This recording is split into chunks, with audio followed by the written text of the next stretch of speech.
E eu gostaria de estar nesse momento louvando a Deus pela vida do apóstolo Nilson Mendonça. Apóstolo, que o Senhor abençoe a sua vida, pois a semente da fé foi plantada no seu coração e você continua chamar. E o Senhor, de forma poderosa, lapidou, preparou a sua vida para essa grande obra, juntamente com a pastora Jana. Então, eu gostaria de externar minha alegria ao Senhor. Louvo a Deus pela sua vida. Creio que o Senhor, em meio a todo o seu propósito, nada Ele faz por acaso. Da mesma forma que foi na vida do profeta Zacarias, ele ficou mudo até o momento de dar a notícia à família qual seria o nome da criança. Isabel era estéril, Deus tocou na madre dela. Eu acredito que esse período em que o profeta Zacarias ficou mudo foi um período em que Deus estava tratando dentro dele algo tão grandioso, tão poderoso, porque uma geração toda seria sacudida através da vida de um profeta chamado João Batista. Eu creio que tudo que o Senhor está gerando no seu coração é para estremecer as bases dessa geração. O inferno vai ser sacudido com tudo que Deus tem depositado em seu coração, em sua vida, e nós queremos fazer parte de toda essa trajetória. Quero louvar a Deus pela vida da pastora Celi, a intercessora desse ministério. Sem oração esse ministério não permaneceria de pé. E louvar a Deus pelos irmãos também que têm orado à meia-noite. Toda a igreja tem feito a oração da meia-noite, e Deus tem respondido muitas orações através do clamor da igreja, porque tudo que nós ligarmos na terra será ligado nos céus. E eu creio que muitas pessoas estão experimentando milagres extraordinários através da oração. Louva a pastora Celi. Quero louvar a Deus pela vida do pastor Alexandre Bento, pela vida da sua esposa, pastora Cleusa. Que o Senhor abençoe a sua vida, meu amado. Pastor Denilson, pastora Marilda, que o Senhor abençoe a sua vida tremendamente nessa data tão especial.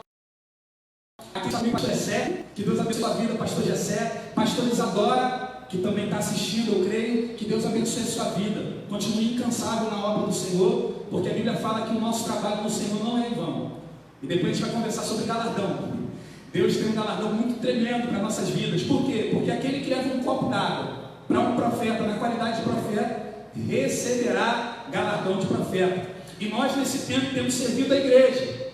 Servido a igreja com o quê? Com a nossa, com tudo que o Senhor colocou em nosso coração, com o nosso dom, com os carismas que o Senhor ministrou em nós. E eu quero dizer que nesse tempo o Senhor está levantando uma geração de valentes, de desbravadores. A mesma geração que foi no tempo de Davi, aqueles homens que arriscaram a sua vida para atravessar um exército, para apenas tomar a água ali da cisterna de Jerusalém, arriscaram a sua vida e levaram ao rei. Aquilo foi muito tremendo. O rei pega a água, o rei Davi pega a água e joga no chão.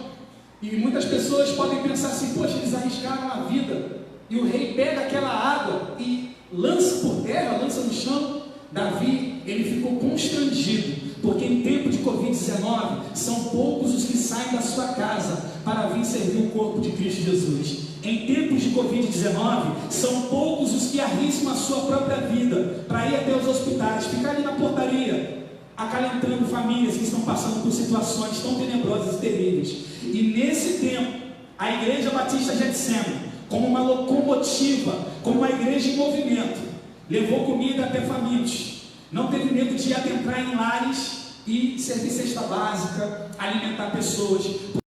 Por isso eu vou falar aqui aquilo que o pastor Jessé já ministrou acerca do ofertório, acerca da voluntariedade. Porque o que é a oferta? É um ato voluntário. Você precisa sentir no seu coração o desejo de contribuir na obra do Senhor, mas é por decisão própria. Deus ama aquele que dá com alegria, não é forçado, irmãos, não é por força, é por espontaneidade. E aí já foi lançado o desafio, você que pode depositar na igreja. A agência, o nosso banco é o Itaú, a agência é uma agência de número 0941, a conta é conta corrente 37292, dígito 2. Vou falar mais uma vez. A agência é do Banco Itaú, 0941, conta corrente 37 292-2. Vai aparecer lá a Igreja Batista de Getsemane. Faça a sua oferta, meu irmão. Nós vamos falar sobre fé essa noite. Eu quero desafiar você a fazer esse ato, a ofertar na obra do Senhor, crendo que o Senhor há de recompensar. Quero estender também, né, a minha alegria pela pastora Carol nessa data. Pastora Carol, que Deus abençoe, né, esse dia dos pastores. Quero abençoar, tem mais algum pastor Pobel, pastor Sidney, que Deus abençoe a sua vida. Se eu esqueci de algum pastor, o Denilson e a Maria, eu falei. Todos os pastores da Igreja Batista de Getsemane, eu fiz questão de falar pelo nome, por quê? Porque Deus, Ele nos conhece pelo nome, Ele chama as estrelas pelo nome, cada uma delas, e cada pastor que tem servido aqui nesse ministério, Deus conhece também. Pastora Magali e pastor Pierre, né, também são incansáveis na obra do Senhor. Se vocês forem lembrando aí, vão deixando no comentário, já está me acompanhando aqui no programa. Todos os pastores da Igreja Batista de Getsemane, que Deus abençoe ricamente. Queria orar por vocês, pastores, em nome de Jesus. Coloque a mão no seu coração e gostaria de desafiar a igreja também a orar comigo pelos pastores. Pai, nessa data muito especial em que nós comemoramos o Dia do Pastor, nós queremos, ó Pai, te pedir uma bênção especial sobre a vida da igreja, da liderança da igreja, dos pastores. Ó Deus, que o Senhor venha revestir de força, que o Senhor venha restaurar o vigor, que o Senhor venha multiplicar, ó Deus, sobre a vida dos teus filhos, mais da tua graça, mais da tua unção. Ó Deus, que na panela nunca falte a farinha, na botija nunca falte o azeite, que o Senhor renove o pão diário na vida dos teus filhos, que o óleo que desce sobre a cabeça, ó Deus, venha ser como um unguento precioso, renovando a unção. E a palavra renovo significa fazer novo de novo. Eu profetizo sobre a vida de cada pastor que o Senhor vai fazer novo de novo. As áreas que precisam de renovo, o Senhor entra com providência nessa hora e traz cura, traz restauração e vai trazer um novo ânimo para servir ao Senhor. Que Deus abençoe a vida de cada pastor da Igreja Batista de Getsemane e os demais espalhados por toda a face da terra, no nome do Senhor Jesus. Amém. Estão preparados, meus irmãos, para a palavra de Deus? Gostaria de convidar você a abrir a sua Bíblia no livro de Hebreus, capítulo de número 11. Palavra poderosa do Senhor. Hebreus, capítulo de número 11. Nós estamos envolvidos por uma atmosfera muito profética. Os ministros têm recebido a oportunidade de ministrar nesse altar, têm liberado algo sobre a tua vida relacionado à fé, fé em tempos de Covid-19. E Deus tem algo poderoso para compartilhar no meu e no seu coração nessa noite, porque a fé é um fundamento básico para viver milagres, meu irmão. É um fundamento básico. Tudo começa a partir da fé. A fé, ela dá origem a todas as coisas. A fé tem poder para trazer à existência aquilo que não existia. E nós vamos comprovar na palavra de Deus. Hebreus, capítulo de número 11. Se você tiver com a Bíblia na sua casa, faça questão de acompanhar comigo, em nome do Senhor Jesus. No versículo 1 diz assim: ora, a fé é a certeza daquilo que esperamos, e a prova das coisas que não vemos, pois foi por meio dela que os antigos receberam bom testemunho. Pela fé, entendemos que o universo foi formado pela palavra de Deus, de modo que aquilo que não se vê não é feito do que é visível. Vou repetir o versículo de número 3. Pela fé, entendemos que o universo foi formado pela palavra de Deus, de modo que aquilo que não se vê não foi feito do que é visível. Dá um salto para o versículo de número 8, que diz assim: pela fé, Abraão, quando chamado, obedeceu e dirigiu-se a um lugar que mais tarde receberia como herança, embora não soubesse para onde estava indo. Pela fé, peregrinou na terra prometida, como se estivesse em terra estranha.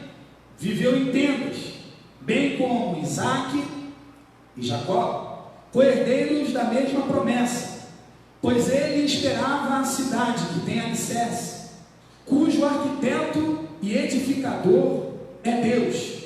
Pela fé, Abraão e também a própria Sara, apesar de estéril, avançada em idade, recebeu poder para gerar um filho, porque considerou fiel aquele que lhe havia feito a promessa.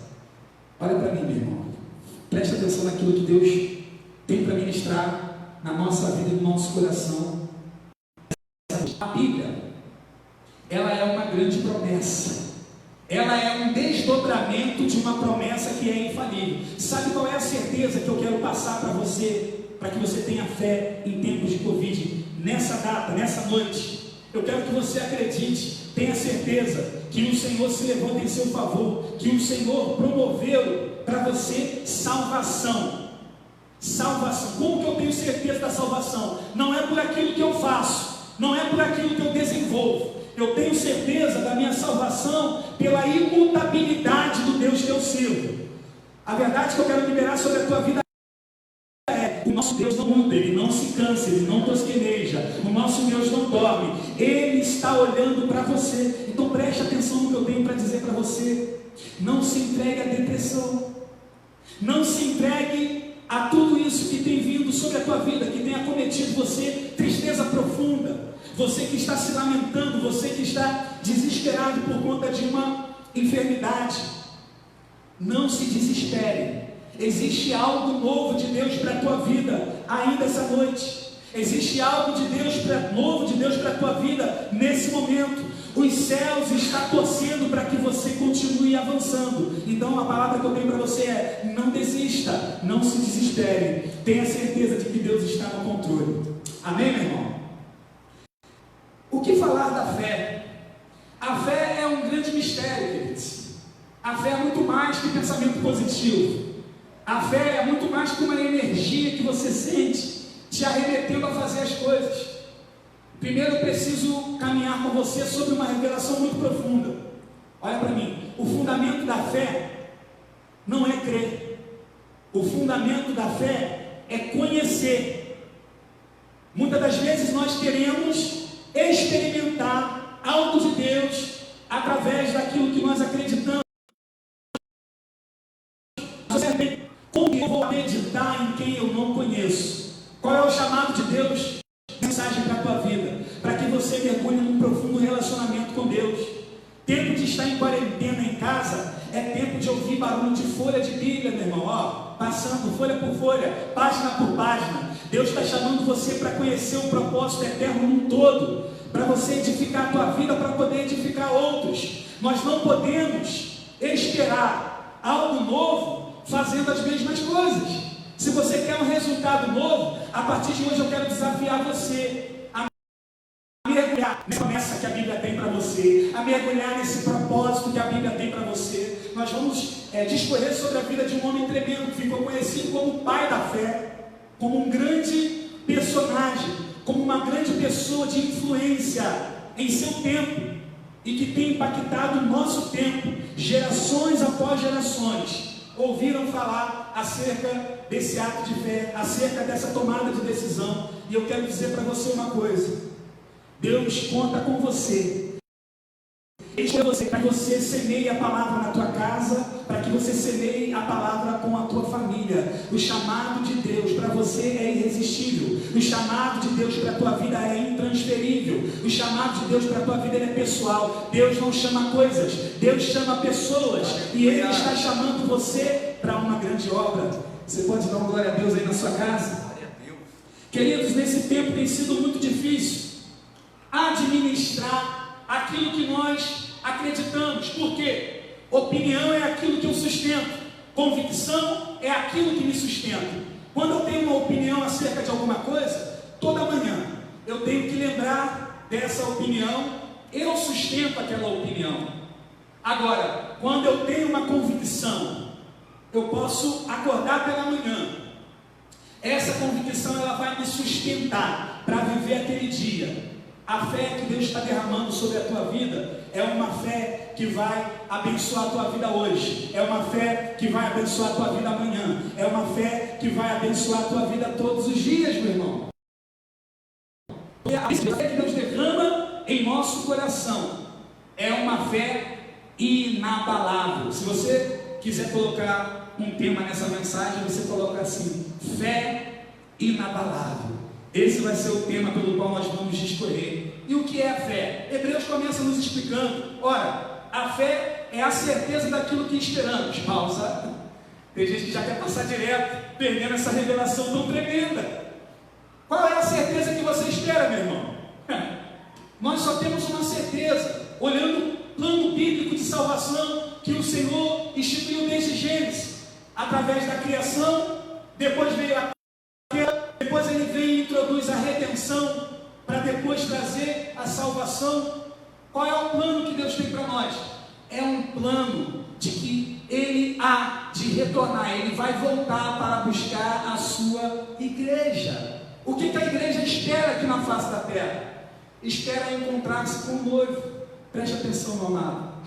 O Senhor Jesus, Ele é o nosso noivo. E nós, como igreja, somos a noiva de Cristo. E essa relação é uma relação onde nós precisamos mergulhar com tudo que nós temos de melhor. Nós não podemos sujar as nossas vestes, ou seja, precisamos andar em santidade, precisamos mergulhar em santidade através da presença de Deus, para que as nossas vestes estejam limpas, estejam alvas como a neve. E o Senhor, Ele espera de nós uma noiva apaixonada. Para ter uma fé inabalável, você primeiro precisa ser uma noiva apaixonada. Hebreus está dizendo assim: ora, a fé é a certeza daquilo que esperamos. Tem gente que está me assistindo e está à espera de um milagre. Tem gente que está me assistindo e que está à espera de uma cura. Tem gente que está me assistindo e que está à espera de uma resposta de um trabalho. Que o mercado de trabalho melhore para que você retorne à sua função, à sua atividade. Eu quero dizer uma coisa para você: mesmo você, olha para mim, mesmo você passando por essa crise, passando por essa tribulação, esperando algo novo de Deus, você precisa ter uma fé inabalável. Você não pode desistir no meio do caminho. E uma certeza que eu quero colocar dentro do teu coração, reforçar dentro de você é: a igreja espera a volta de Jesus. Você pode dar uma glória a Deus aí na sua casa? Nós esperamos a vinda de Jesus. Sabe o que você precisa fazer quando você estiver orando? Pergunte a Deus o que Ele pensa acerca de Israel.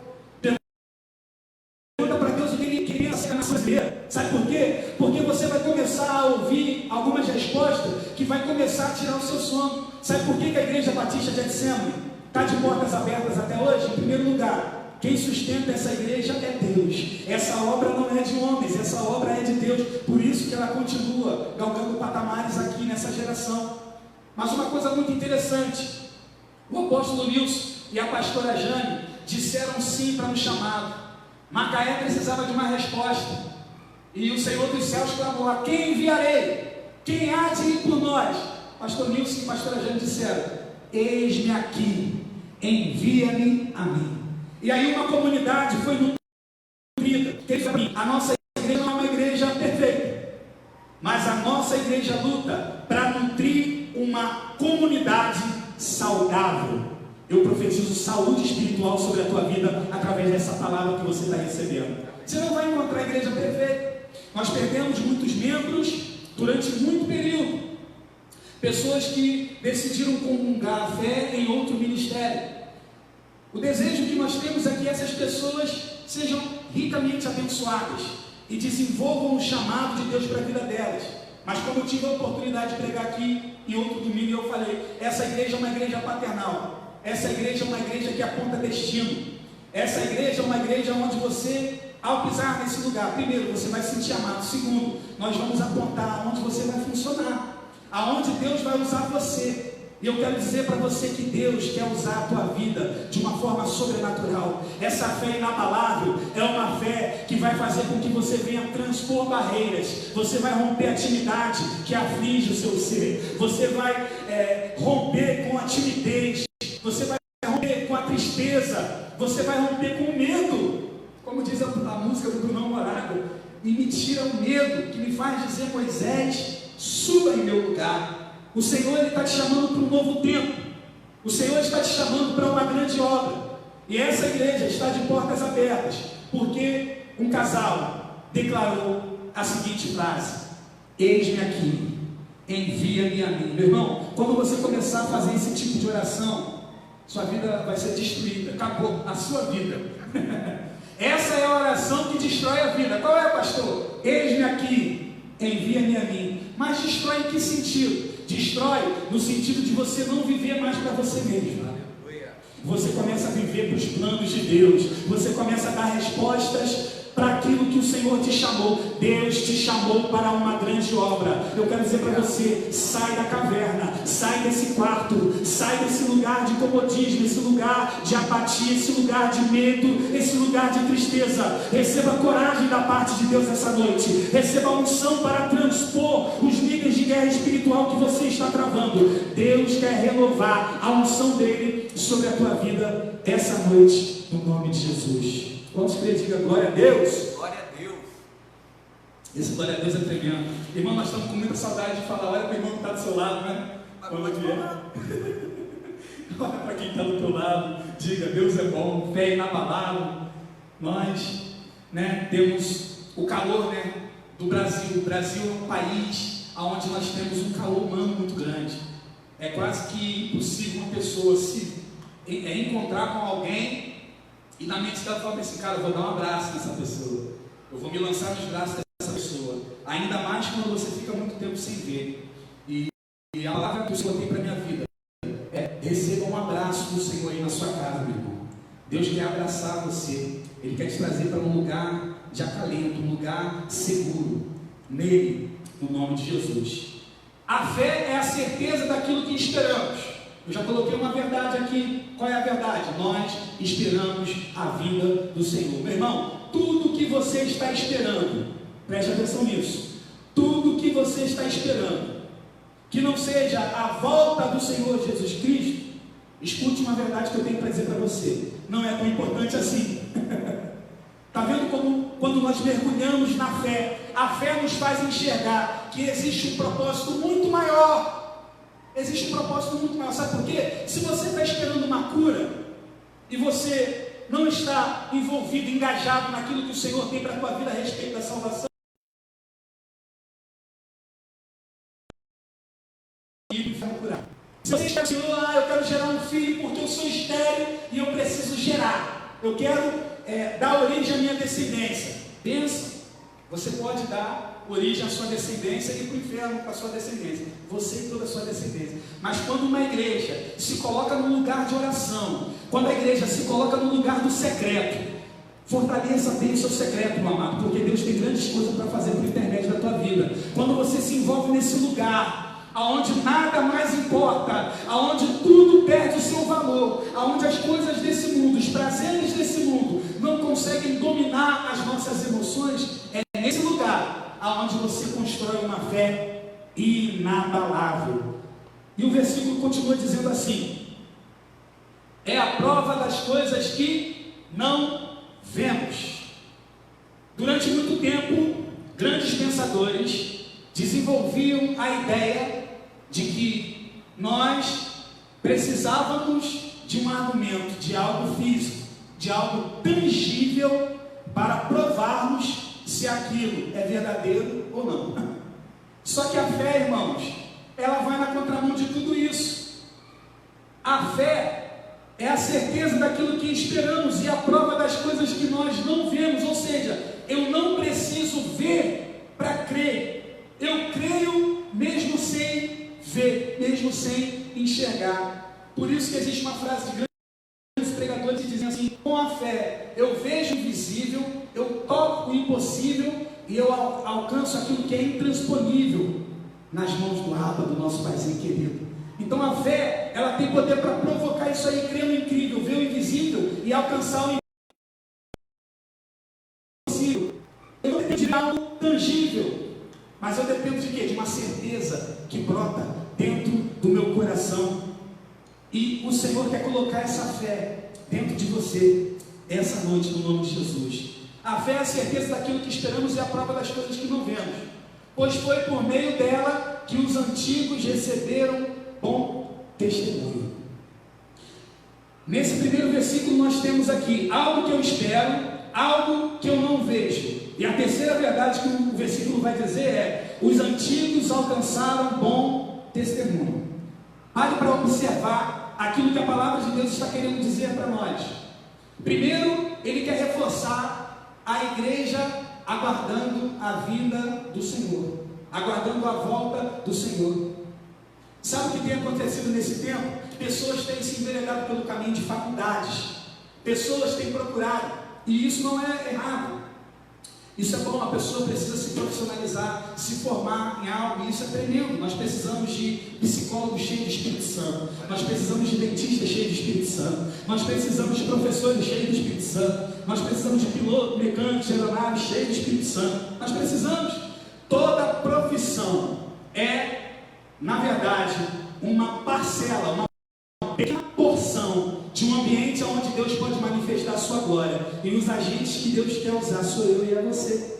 Então, nesse período, muitas pessoas estão estudando, fazendo faculdade, e tratando-se da vinda do Senhor. Se nós começarmos a pregar diariamente falando: olha, nós precisamos falar da vinda do Senhor, Ele vai voltar, Ele está voltando, na mente dessas pessoas, eles pensam assim: deixa eu terminar a faculdade, deixa primeiro eu casar minha filha, eu nem construí a minha casa, não comprei a minha casa própria. Como se a vinda do Senhor fosse uma interrupção dos seus planos aqui na terra, como se esse momento que nós estamos vivendo aqui fosse uma eternidade, um gozo, um prazer de estar nesse lugar. Nós estamos aqui nessa terra, mas o nosso endereço é o Senhor, o nosso endereço é o céu dos céus, meu irmão. A nossa pátria não é essa, nós temos uma pátria. Por isso que lá em Coríntios diz: se a nossa casa terrestre se desfizer, nós temos um edifício não feito por mão, mas feito pela presença de Deus, feito por Ele, para nós. Ele tem uma morada para mim, para você, para aqueles que amam a sua vinda, para aqueles que amam a volta do Senhor Jesus. Então, como que eu tenho que corresponder a respeito da volta do Messias? Eu tenho que dizer: Senhor, Maranata. O nosso discipulado, ele precisa ser tão robusto, tão forte, que os nossos discípulos precisam clamar: Maranata. Os nossos discípulos precisam clamar: ora vem, Senhor Jesus. Durante muito período, muitas igrejas foram se adaptando a muitos formatos, e aí recebiam apostilas. E aí a igreja, ela era alimentada de métodos, a igreja ela era alimentada por algumas doutrinas que geravam até um certo resultado.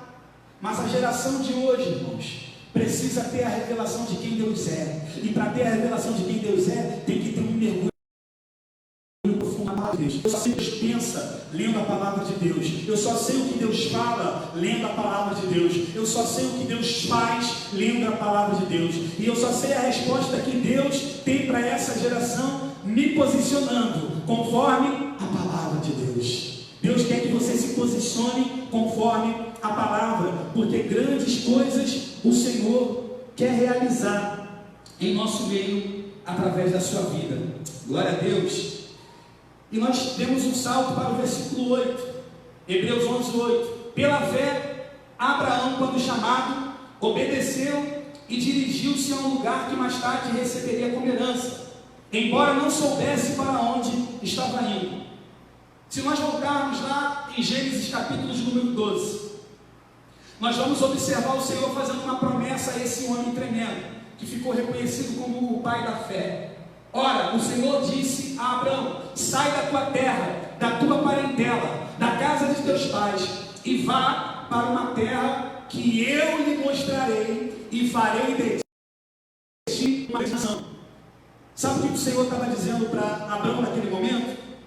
Deus estava dizendo uma palavra que significa lechar. A pronúncia é lehá. Uma pronúncia tremenda aqui, né, que Deus tem dividido conosco. Sai da tua terra, da tua parentela, da casa de teus pais. A palavra lehá, ela significa sai-te para ti mesmo, porque a palavra significa vá para fora.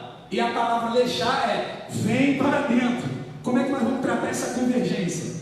Um aponta para fora, o outro aponta para dentro. Deus queria que ele saísse do ambiente onde ele foi gerado, para um lugar onde Deus iria formatar tudo dentro dele. Ele precisava ir para fora, mas também ele precisava voltar-se para dentro. Então, a pronúncia mais correta é: sai-te para ti mesmo, ou seja, saia da onde você está, porém faça uma análise de dentro de você, o que você vai carregar, o que você vai construir. Sabe por quê? Porque o nosso chamado é que nós tenhamos uma estrutura para suportar a unção que Deus vai derramar ao longo da nossa caminhada. Deus estava falando para Abraão assim: olha só, eu quero usar a tua vida, mas você não pode dar continuidade à idolatria que o seu pai faz. Você não pode ser um politeísta, você não pode ser uma pessoa que tem acesso a vários deuses, que acredita em vários deuses. Você vai ser um símbolo da fé monoteísta. Você vai ser um símbolo daqueles que vão se aproximar de mim pela fé.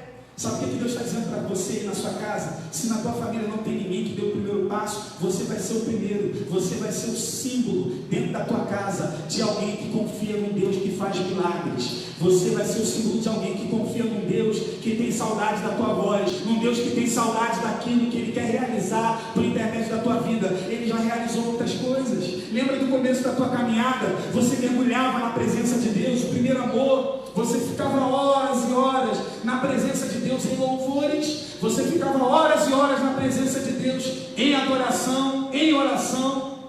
E hoje parece que tudo está sendo meio mecanizado. A adoração está mecânica, o louvor está mecânico, a sua oração tem sido uma oração repetitiva, quase que uma reza. E o que Deus quer restaurar em você, essa mensagem, Ele quer restaurar uma fé inabalável, a mesma fé que Ele restaurou e introduziu na vida de Abraão. Abraão, ele decide sair da sua casa, da sua terra, da sua parentela e da casa dos teus pais. Aí acontece uma trajetória diferente daquilo que Deus havia planejado para a vida dele. Por quê? Porque quando Abraão sai da sua terra, da sua parentela e da casa do seu pai, quem você lembra que ele levou com ele? Quem lembra aí na história? Fiz a aula com Gessé, leu Gênesis, não é verdade? Abraão não saiu sozinho não. Quem ele levou com ele? Vou deixar você comentar aí. Ajuda aí, Gessé, eu não estou falando, vou falar aí. Quem Abraão levou com ele para descer da sua casa, da sua parentela, na casa dos seus pais? Ele levou uma pessoa. Deus chamou ele. Ninguém falou não? Não. Sabe quem que Abraão levou consigo? Ele levou o seu sobrinho Ló. Agora você lembrou. Isaías? Quem? Amém. Então, Ló foi levado com Abraão na caminhada, mas Deus havia chamado quem? Deus havia chamado Abraão. Interessante isso, né? Mas aí o que ele faz? Ele chama o seu sobrinho Ló. Aqui eu tenho uma verdade para compartilhar contigo. Não queira introduzir na caminhada aquele que Deus colocou para um outro plano. Deus tinha um plano tremendo para a vida de Ló, mas aí Abraão foi uma ferramenta para introduzi-lo no plano dele. Meu irmão, quando Deus chama você, é você que precisa corresponder ao chamado de Deus.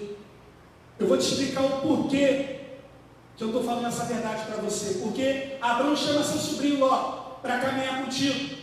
E o que acontece? Não tem nada demais, a princípio não tem nada demais, mas na caminhada começam a acontecer algumas coisas na vida de Abraão relacionadas a Ló, que ele precisa tomar algumas decisões que foram cruciais para a sua caminhada. Existem aflições que nós passamos que não são aquelas que Deus envia ou que a vida vai proporcionar para a gente. São aflições que nós mesmos introduzimos para a nossa caminhada.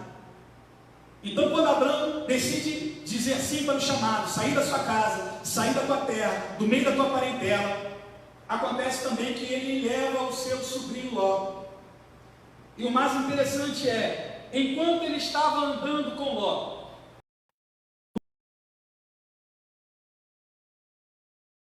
o nome Ló significa aquele robusto, aquele que cobre a face, homem de face encoberta. Então, Abraão queria andar com Deus, ter a revelação de quem Deus é, mas o que ele levou com ele?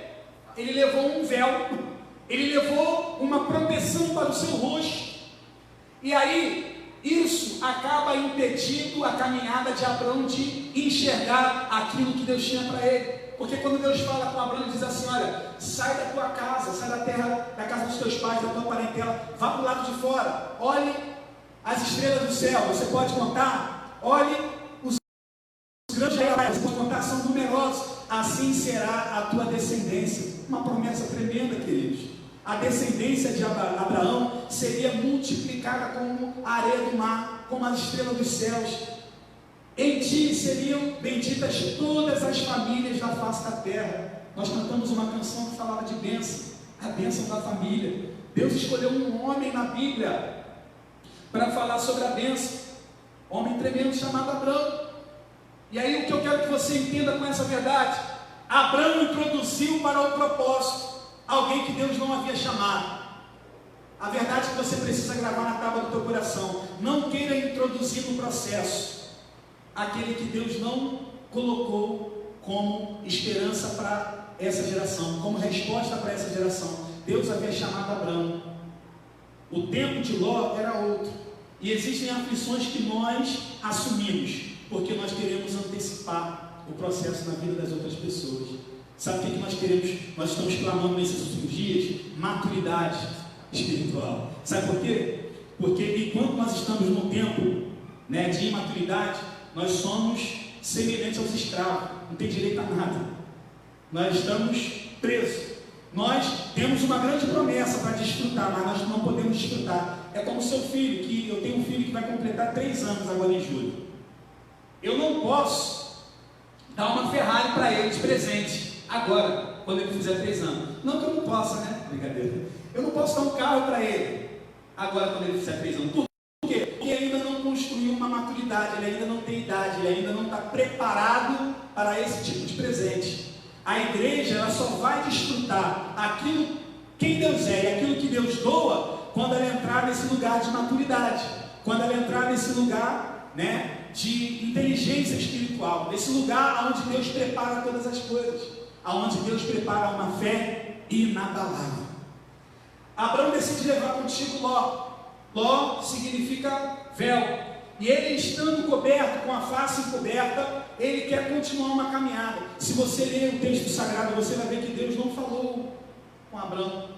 No período em que ele estava andando com Ló, foi difícil a sua caminhada. Por quê? Porque durante a caminhada, Ló foi capturado. Ló foi capturado por um rei, foi levado prisioneiro. E aí a Bíblia vai dizer que Abraão teve que arriscar a vida de 318 homens, 318 pais de família, para ir em busca de Ló. Olha só, irmão, não precisava de nada disso. Se ele tivesse ido sozinho, ele não precisava arriscar a vida de ninguém para trazer de volta alguém que Deus não havia chamado para aquele propósito. E o interessante é que quando ele volta, Ló, ele retorna com aqueles homens, esses homens valentes, trouxeram Ló de volta. A caminhada de Abraão é uma caminhada de passos lentos. Deus queria fazer coisas extraordinárias num tempo específico. E todo esse processo começou a postergar, começou a atrasar. O inimigo, ele sempre vai fazer de tudo para atrasar a bênção de Deus chegar na tua vida. O inimigo vai trabalhar para atrasar aquilo que Deus tem para realizar no seu coração, na sua mente, no seu corpo. O inimigo trabalha, mas o inimigo não tem poder para impedir a bênção de Deus de chegar até você, de chegar até a tua casa, de chegar até a sua família, de chegar até a sua terra. Então, houve uma contenda entre os pastores de Abraão e os pastores de Ló. Olha só, irmãos. Deus fez Abraão tão grande na terra, Deus enriqueceu ele, fez ele se tornar um homem grande, tão grande, que os gados estavam entrando em conflito, os pastores estavam entrando em conflito sobre pedaços de terra. e guerreando, pleiteando entre eles acerca de um pedaço de terra. Ao ponto que Abraão teve que dizer assim: olha, se você escolher a direita, eu vou para a esquerda, escolhe você para onde você vai. E aí a história vai começando a se desdobrar. Ló escolhe o melhor lugar, as Campinas, e ele sobe para aquele local aonde é Sodoma e Gomorra. E Abraão vai 180 graus defasado. Por quê? Porque os pastores estavam em constante conflito. Observa que Ló, ele é um véu, se tornou um véu na vida de Abraão. Ele começou a retardar algumas coisas que Deus tinha um tempo específico para fazer na vida dele. Não cometa esse tipo de erro, meu irmão. Quando Deus chamar você, se Ele chamar hoje pelo teu nome, corresponda ao chamado de Deus para a tua vida. Diga sim, diga: eis-me aqui, envia-me a mim. Deus vai fazer coisas grandes através de você. E aí a história de Abraão começa a tomar sentido. Quando ele se distancia de Ló, a Bíblia diz que Deus fala com Abraão. E aí é muito tremendo, por quê? Porque Deus fala com ele, e o significado de Abraão é pai exaltado, né? Pai da altura. Quando Deus fala com ele, primeiro Deus usa um homem chamado Melquisedeque, um sacerdote, que Hebreus vai dizer muito bem quem era esse sacerdote, rei de Salém. E esse rei abençoa a vida de Abraão e diz: bem-aventurado és tu, Abraão, filho do Deus Altíssimo. Ou seja, você é grande na terra, mas existe um que é maior do que você nos céus. Sabe o que Abraão fez? Deu de tudo. Uma guerra contra ele. A pessoa poderosa começou a ficar engrandecido. De repente a vaidade poderia estar tomando conta do coração dele. E aí Deus usa um sacerdote chamado Melquisedeque para dizer para ele: meu irmão, coloque as coisas no lugar, porque grande é a obra que eu tenho para você. E aí ele ouviu, foi exortado por aquele sacerdote, e ele disse de tudo. Melquisedeque aparece segundo a sua própria ordem, libera essa palavra sobre a vida do pai da fé, Abraão, e depois ele desaparece. E nós entendemos que essa é uma aparição muito profética na vida e no ministério de Abraão. Logo mais à frente, a Bíblia vai dizer que Deus muda o nome de Abraão, colocando para Abraão, colocando uma letra do teu nome no nome dele. Aí começa um processo de intimidade. Aí faz sentido a explicação que eu dei para você no início. A fé, a base da fé não é crer, o fundamento da fé não é crer, o fundamento da fé é conhecer. Sabe o que Deus estava dizendo para Abraão? Olha, eu vou fazer de ti uma grande nação, em ti serão benditas todas as famílias da terra, mas eu quero colocar uma porção minha em você, eu quero colocar algo meu em ti, eu quero que você experimente, carregue uma semente que está dentro de mim, em seu coração. E aí Deus coloca o nome dele de Abraão, pai de uma numerosa multidão, pai de muitos. E a trajetória da vida de Abraão começa a se desmembrar de uma forma tremenda e poderosa, porque Deus começa a chamar ele para uma caminhada interior, para um processo de amadurecimento, de crescimento em Deus. Quando eu falo caminhada, muitas das vezes nós pensamos numa caminhada geográfica, sair do ponto A para o ponto B. Eu caminhada interior, ele começou a crescer espiritualmente, ele começou a entender que o chamado de Deus para a vida dele era um chamado profético, era um chamado para uma fé inabalável. A primeira verdade que eu quero comunicar para você, eu já falei aqui, a fé é um fundamento básico para viver milagres. Se você tiver papel e caneta, anote. A fé é um fundamento básico para viver milagre. O tema é fé inabalável. O texto que nós usamos, Hebreus 11, e também nós estamos usando o texto de Gênesis capítulo de número 12. E agora nós escolhemos, né? Falamos sobre o 13, o 14, onde ele recebe a bênção de Arão, e no 15, 17, onde Deus muda o nome de Abraão. A primeira verdade é: a fé é um fundamento básico para viver milagres. Essa verdade precisa estar dentro do teu coração. Por que um fundamento básico? Porque tudo acontece a partir da fé. A igreja foi gerada mediante a fé. Quando Jesus perguntou aos discípulos: o que vos diz aos homens? Ser o Filho de Deus. Aí uns disseram Elias, outros Jeremias, outros um dos profetas. Aí Pedro disse assim: tu és o Cristo, o Filho do Deus vivo. Jesus respondeu: disseste bem.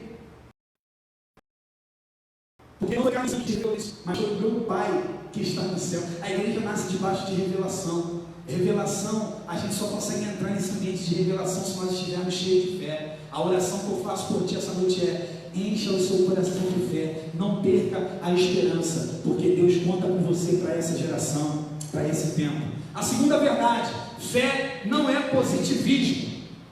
Fé não é positivismo. Não é repetindo algo que de fato esse algo acontecerá. Tem até uma história muito interessante que um homem chegou, pegou um boleto, uma conta, olhou para aquela conta e falou assim: você não é um boleto, você não é um boleto, você não é um boleto, esperando que alguma coisa fosse mudar a partir dessa afirmação. E o mais interessante é que a fé não vai mudar a estrutura do problema, a fé vai estabelecer novas realidades sobre o problema. Então, aquele homem estava preso, afirmando que aquilo não era um boleto, mesmo aquilo sendo um boleto, e ele vendo aquele boleto, pensando que a estrutura fosse mudar, mas aquela estrutura, ela não iria mudar. A única coisa que acontece é que a fé estabelece novas realidades sobre o problema. Sabe essa enfermidade que você está? Essa enfermidade não é maior do que o seu Deus. Nós já ouvimos muito aqui nesse altar: não mostre para o teu Deus o tamanho do teu problema, mostre para o teu problema o tamanho do teu Deus. Então a fé, ela vai começar a movimentar tudo isso dentro de você, ela vai estabelecer uma estrutura tremenda, uma realidade tremenda sobre o problema. Terceira verdade: a fé não é a negação do problema. A fé é crer que Deus tem novas realidades acima do problema. Então a fé, ela não vai dizer que o problema não existe, ela só vai apontar para novas realidades que estão acima dos problemas, meu irmão. Lembra da mulher sirofenícia? Lembra daquela mulher cananeia? A Bíblia vai dizer no Evangelho de Mateus, capítulo 15, a partir do versículo de número 21, que aquela mulher, ela se achega num determinado tempo e ela quer experimentar uma bênção acerca de Cristo Jesus. Ela quer experimentar um momento acerca de Cristo. A Bíblia vai dizer assim: saindo daquele lugar, Jesus se retirou para a região de Tiro e Sidom. Uma mulher cananeia, natural dali, veio a ele gritando: Senhor, filho de Davi, tem misericórdia de mim, minha filha está endemoniada, está sofrendo muito. Mas Jesus não lhe respondeu palavra. Então seus discípulos se aproximaram dele e pediram: manda embora, pois vem gritando atrás de nós. Ele respondeu: eu fui enviado apenas às ovelhas perdidas de Israel. A mulher veio e adorou de joelhos e disse: Senhor, ajuda-me. Ele respondeu: não é certo tirar o pão dos filhos e lançá-lo aos cachorrinhos. Disse ela, porém: sim, Senhor, mas até os cachorrinhos comem das migalhas que caem da mesa dos seus donos. Jesus respondeu: mulher, grande é a sua fé, seja conforme você deseja. E a instante sua filha foi curada. Olha que passagem tremenda. Essa mulher era uma mulher sirofenícia, não fazia parte do povo de Israel, não fazia parte do povo judeu, do povo que estava ali esperando a promessa. E o mais interessante é que por duas vezes na Bíblia Deus observa a fé das pessoas e diz que a fé foi grande. A outra vez que Deus faz também uma alusão à fé de uma pessoa é a fé do centurião. A Bíblia fala que o centurião tinha um servo que estava miseravelmente enfermo, e aí ele vai ter com Jesus, e quando chega lá, ele diante de Jesus, ele solta uma palavra que move o coração de Deus. Ele diz assim: diga apenas uma palavra e o meu servo ficará curado. Ei, olha para mim, meu irmão, nós servimos a um Deus que apenas uma palavra pode mudar toda a nossa estrutura. Nós servimos a um Deus que, se Ele liberar uma palavra agora sobre a tua vida, Ele muda a história da tua casa, Ele muda a história da tua família, Ele muda a história da tua vida, Ele muda a história da tua parentela, Ele muda você, Ele muda o quadro que você está vivendo. Ei, esta enfermidade não é para a morte, esta enfermidade é para a glória de Deus. Você ainda vai contar muito testemunho a partir de tudo isso que você está vivendo. Quem está comigo, diga glória a Deus. Aleluia! Estou percebendo que Deus está querendo aquecer algo aqui. Nós vamos terminar. E nós queremos, né, liberar algumas verdades sobre a tua vida. Essa mulher, a Sirofenícia, ela está diante de Jesus. E ela fala algo que move a estrutura de Jesus. Em primeiro lugar, Jesus fala que ele foi enviado às ovelhas perdidas da casa de Israel. Só que essa mulher, ela veio e o adorou de joelhos. E ela soltou uma palavra que mudou tudo. Sabe qual foi a palavra? Ela disse: Senhor. Essa palavra muda tudo, meu irmão. Aí na sua casa, quando tudo estiver dando errado, quando você estiver percebendo que as coisas estão fugindo do controle, você vai dizer assim: Senhor. Porque quando você fala essa palavra, a palavra Senhor significa dono. Ela já estava se colocando, ela se realocou a uma posição de possessão. Ela estava dizendo: eu te possuo, eu pertenço a você, eu sou uma também que está no seu plano, eu quero fazer parte da sua família, eu quero dar continuidade a tudo que você está realizando nesse tempo. Ela disse: Senhor. No versículo de número 22, parte B, ela diz assim: Senhor, filho de Davi, tem misericórdia de mim. Ela reconheceu Jesus como rei da linhagem de Davi, como aquele que viria para restaurar todas as coisas, porque isso era uma promessa. Da semente da mulher viria um que esmagaria a cabeça da serpente, que teria autoridade sobre a enfermidade, que teria autoridade até perante a morte. E ela clamou: Jesus, filho de Davi. Tem um personagem na Bíblia também que clamou: filho de Davi, que é o cego Bartimeu, filho de Timeu, da cidade de Jericó, que clamou: Jesus, filho de Davi, tem misericórdia de mim. E aí o Senhor, ouvindo essa combinação de frases que ela colocou diante dele, o Senhor ainda vai trazer uma frase dizendo assim: não é lícito, posso tirar as ovelhas da casa de Israel, e não é certo tirar o pão dos filhos e lançá-lo aos cachorrinhos. Existem muitas pessoas que dizem assim: mas o Senhor foi tão grosso com ela, o Senhor a chamou de cachorra. Será que é essa a interpretação? Eu quero dizer uma coisa para você, que essa mulher tinha uma fé grande para cachorro. Essa é a definição que nós temos disso. É uma fé enorme. Que fé é essa? Ao ponto dela fazer uma comparação acerca dos cachorrinhos que comem das migalhas que caem da mesa dos seus donos. E quando nós olhamos para a Bíblia, toda comparação aos cães, aos cachorros, é uma comparação muito pesada realmente. A Bíblia fala que os cães ficarão de fora. A Bíblia fala que não é lícito, né, nós tomarmos os cães, e outros versículos mais falam a respeito disso. Só que, naquele tempo, quem não era judeu, quem era gentil, eram considerados pelos da sinagoga, pelos fariseus, como cães, como cachorros. E o que o Senhor está dizendo aqui, nesse momento, é: eu não posso tirar daqueles que carregam uma promessa, eu não posso tirar daqueles pelo qual, na ordem do plano, Deus tem um plano e existia uma ordem. Que ordem era essa? Se revelar ao seu povo, essa nação. Por isso que você precisa orar para que haja paz em Israel.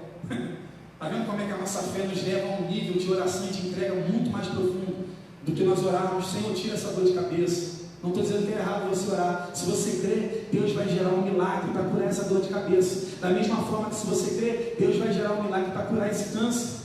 Deus é Deus, e operando o Senhor não há quem possa impedir. E a Bíblia fala que tudo é possível ao que crê. Tudo é possível. Mas essa mulher, ela se coloca num lugar de humilhação, ela se coloca num lugar de adoração, num lugar de quebrar cachorrinhos, comem das migalhas que caem na mesa. Sabe o que ela estava querendo dizer? Você veio nessa ordem, mas tem muita gente desperdiçando aquilo que está acessível a eles. Será que não seria bom você compartilhar comigo, que sou cananeia? Será que eu não tenho nem direito a uns pedacinhos que caem dessa mesa? Aí Jesus vai e diz para ela uma frase muito tremenda. Ele diz assim: mulher, grande é a sua fé, seja conforme você deseja. Olha isso, irmãos. Uma mulher teve uma ação tão profunda, tão tremenda, que ela conseguiu tirar essa frase do coração de Jesus: Grande é a tua fé. E a pergunta que eu quero fazer para você essa noite é: qual o tamanho da tua fé? Qual o tamanho da tua fé? O que você tem projetado para esse tempo? Eu quero dizer para você que Deus tem coisas grandes para a tua vida. Eu quero dizer para você que Deus quer gerar em você uma fé inabalável. E a fé significa tratar as coisas que não são como se já fosse. Essa é a quarta verdade. A quarta verdade é: a fé significa tratar as coisas que não são como se já fosse. Quando eu trato o que não é como se já fosse, eu não ando abatido com o que está acontecendo agora, pois eu tenho a certeza do que Deus vai fazer amanhã. Eu não sei na sua estrutura o que me trata, mas não ande abatido com as circunstâncias, meu irmão. Não ande abatido com tudo que está acontecendo à tua volta. Deus tem uma fé para você inabalável, aonde você vai andar em novidade, hoje, amanhã, todos os dias da tua vida. Até onde você conseguir crer será onde os milagres vão se manifestar. Eu não me movo por aquilo que eu sinto, mas eu me movo por aquilo que Deus fala. Eu não me movo por aquilo que eu penso, mas eu me movo por aquilo que Deus fala. Eu não me movo por aquilo que eu vejo, mas eu me movo por aquilo que Deus fala.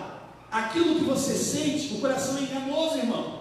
Enganoso é o coração do homem mais do que todas as coisas. Quem o conhecerá? A verdade que o Senhor tem para nós é: nele eu movo, nele eu existo. Essa é a verdade que Deus tem para a tua vida. É nele eu existo, nele nós nos movimentamos, nele nós vivemos, nele nós existimos. É essa a declaração que tem que estar dentro de você. A outra declaração que tem que estar dentro de você é: tudo é vosso, vós de Cristo e Cristo de Deus. Será que você pode declarar isso aí na sua casa? Tudo é vosso, vós de Cristo e Cristo de Deus. Nós não temos dificuldade de crer que Cristo é totalmente de Deus. Cristo é totalmente de Deus. Nós não temos dificuldade de enxergar essa verdade. Mas quando a Bíblia fala tudo é vosso, está lá em 1 Coríntios 3, versículo 23 e 24. Tudo é vosso. Aí nós pensamos assim: tudo não, né? Parcialmente. Por que o versículo vai falar uma verdade, né, pejorativa pela metade a respeito de nós, de tudo é nosso, e vai falar uma verdade absoluta acerca de que Cristo é de Deus? Meu irmão, esse versículo está dizendo que tudo está disponível a você. Lembra daquele versículo que diz: o Senhor é o meu pastor e nada me faltará? Quando a Bíblia diz que o Senhor é o nosso pastor e nós não temos falta de nada, a Bíblia está querendo dizer que não vai te faltar quem te abençoe, mas também não vai faltar quem te amaldiçoe. Não vai faltar quem seja fiel a você, mas também não vai faltar quem vai te trair. Não vai faltar para você pessoas que vão te ajudar na caminhada, como também não vai faltar pessoas que vão querer te atrapalhar na caminhada. Você precisa se tornar um cristão completo em Cristo. E como que eu me torno completo? Quando eu sei viver na abundância, como eu também sei ter e padecer a escassez. Quando você declara que está lá em Filipenses 4:13, posso todas as coisas naquele que me fortalece.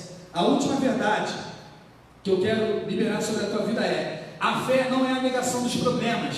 A fé significa não dar aos problemas um lugar de governo na construção da nossa história. Vou repetir: a fé não é a negação dos problemas. A fé significa não dar aos problemas um lugar de governo na construção da nossa história. Ei, olha para mim.